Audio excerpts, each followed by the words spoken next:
Hi, I am Chibezi Ezekiel, and I coordinate the Strategic Youth Network for Development.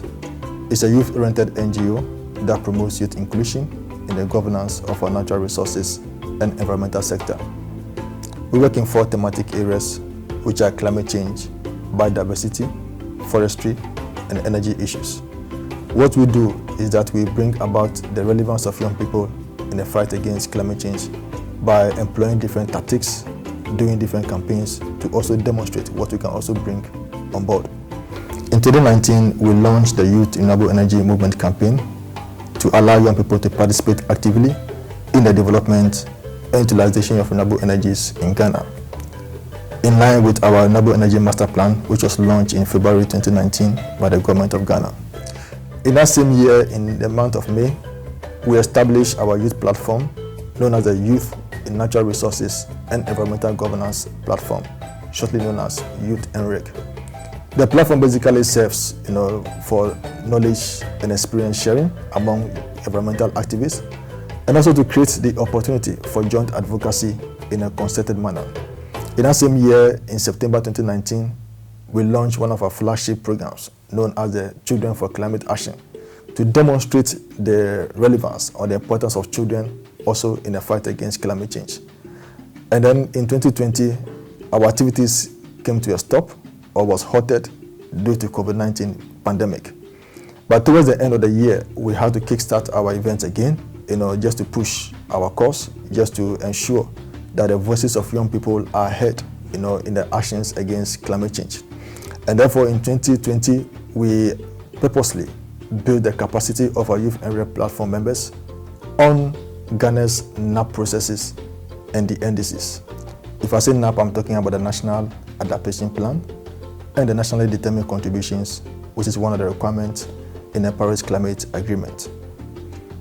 The government of Ghana has received readiness support from the Green Climate Fund to the tune of almost $3 million to develop our National Adaptation Plan over a 36-month period. And as part of the process, a technical working group has been formed, known as a cross-sectorial working group, which is supposed to oversee the development of the plan.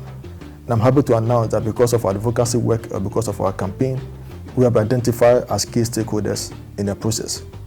Again, even though we were not involved in the development of Ghana's first NDCs in 2015, I'm happy to announce that we were involved in the implementation process. Beyond that, when Ghana also got a chance to revise or enhance its NDCs, we also got involved in the process by enhancing or supporting the enhancement process, which was presented to UNFCCC at COP26. Again, I'm happy to announce that prior to COP26, we did organize some monthly webinar series on COP26, basically to allow young people to also share their experiences, when it comes to climate action. Not only were we demanding our leaders to commit to climate action, but we also want to tell our own stories, our own experiences, our own knowledge, our own expertise when it comes to climate action. Because as young people, we see ourselves as active agents in the fight against climate change. The monthly webinar was very successful, and then in October 2021, we also organized the Pre-COP Youth Summit, where we brought together the climate negotiators in Ghana to share with young people the expectations at COP26 and what they intend to present, as a nation and also collectively as the African group of negotiators. And that meeting went very well, where young people appreciated what goes into the COP negotiations. Beyond that, we are also hoping to organize the post-COP by early next year to want to do an analysis or to do a review of the outcome of COP26 and to see the entry points where, as young people, we can actively get engaged in the national processes as far as the COP process or the Glasgow Climate Pact is concerned. We've also been able to develop some good working relationship with the National Development Planning Commission, a state agency which is mandated to help develop our national development framework. They are responsible for that exercise, not only at the national level, but also at the local level. And therefore, our engagement with them is to create that space or that entry point where young people can also feed in or contribute to the development of our national development framework from the environmental perspective. And I'm happy to say that we have been involved in a process both at the national level and at the local level, where members of our platform are given the opportunity to also contribute to the development process wherever they live across the country. So again, this shows that young people also have what it takes to support our national development process. Currently, we are in the process of developing a youth strategy for climate action in Ghana. The framework basically is supposed to help guide policymakers, both the state and non-state actors, to ensure or to determine how they can involve young people when it comes to climate action. We don't want our leaders to decide for young people, but we want to create a platform or a space where they can decide with young people. And therefore, that's what we seek to do with our youth strategy.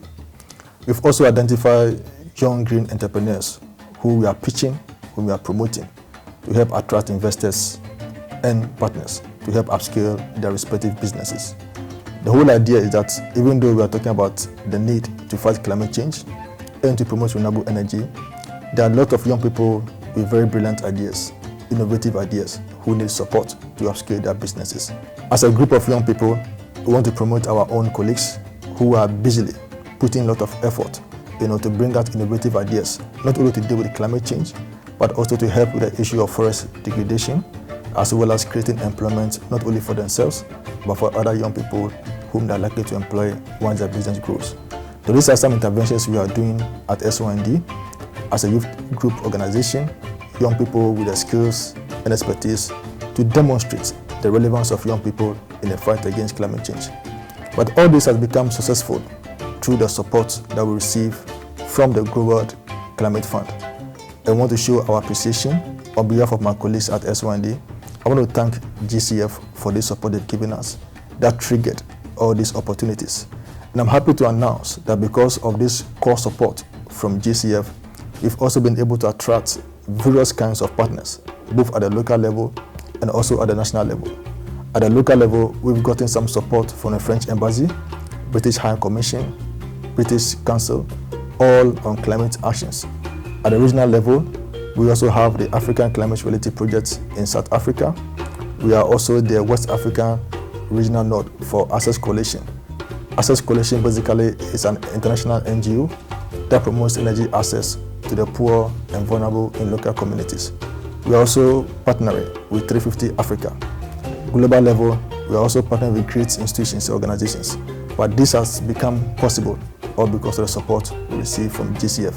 And we want to say thank you to GCF for the support, and we are hoping to work more, to do better, and to help demonstrate that given the right environment, the right support, young people can also demonstrate their contribution by putting at bear or putting at work their skills, expertise, and knowledge in the fight against climate change, and also to ensure environmental sustainability and to protect the integrity of our ecosystem. Thank you.